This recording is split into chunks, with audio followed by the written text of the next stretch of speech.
ஒரு காலத்தில் ஒரு அழகான கிராமம். அங்கே முருகன் என்ற பையன் இருந்தான். அவனுக்கு விளையாடுவதுதான் பிடிக்கும், ஆனால் வேலை செய்வது பிடிக்காது.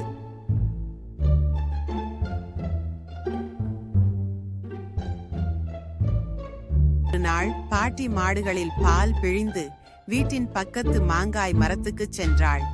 அந்த மரத்தில் நிறைய பழுத்த மாங்காய்கள் இருந்தன.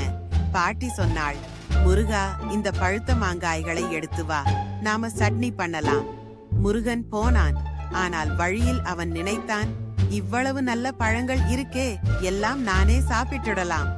ஆனால் வழியில் அவன் நினைத்தான், இவ்வளவு நல்ல பழங்கள் இருக்கே, எல்லாம் நானே சாப்பிட்டுடலாம். அவன் 3 மாங்காய்களை உடனே சாப்பிட்டான். வயிறு நிறைந்தது.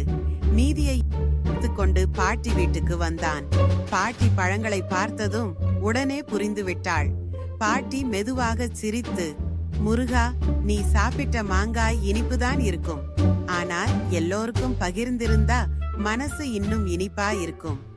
அந்த நாள் முதல் முருகன் கற்றுக்கொண்டான், பகிர்ந்தால்தான் மகிழ்ச்சி பெருகும்.